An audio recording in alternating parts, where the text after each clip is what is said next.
is acting like our water seal.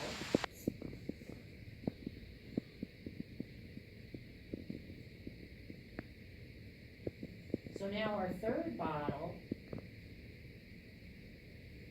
controls the negative pressure applied to the pleural space.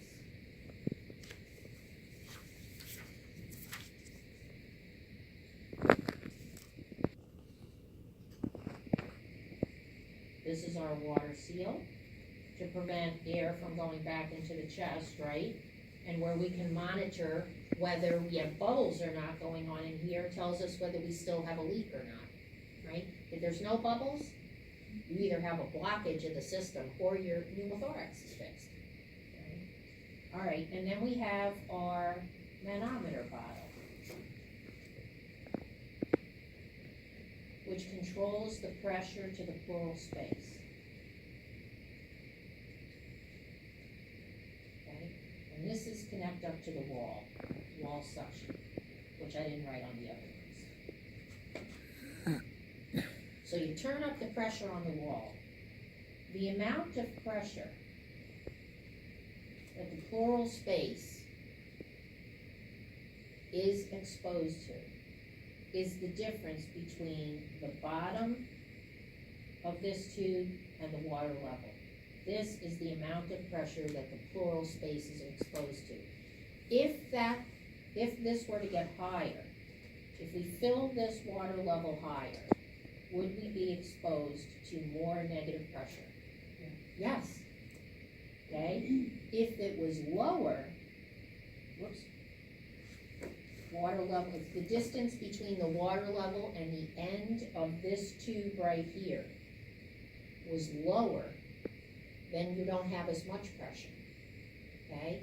So the ideal pressure applied to the pleural space is 15 to 20 centimeters of negative pressure, okay?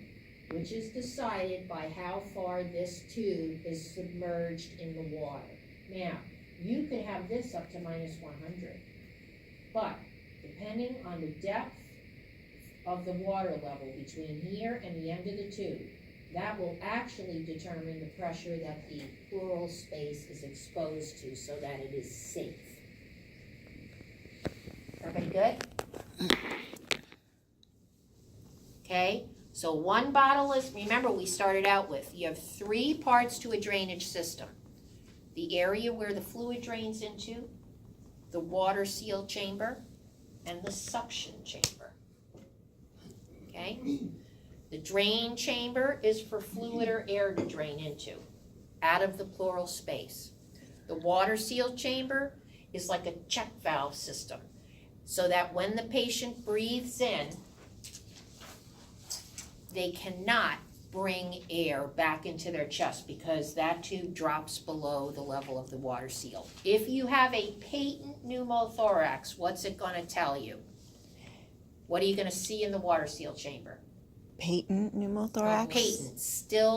You still have a pneumo. You still have a hole. Bubbles. Bubbles.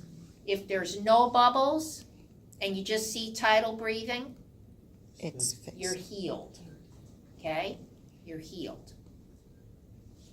Now, to decide if you can take a chest tube out, for pleural fluid, you're looking at the x-ray and you're looking at how much fluid is draining.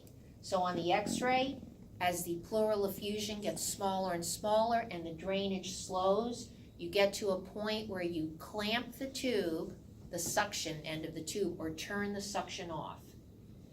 Okay? And you watch and see if fluid begins to reaccumulate the next day. If the patient has any distress over that 24 hours where there's no suction applied, you reapply the suction. With a pneumothorax, you turn off the suction and you see over 24 hours without any suction, does the pneumothorax come back, reoccur? If it does, they're not ready to have the tube out yet, so then you have to reapply suction. Okay?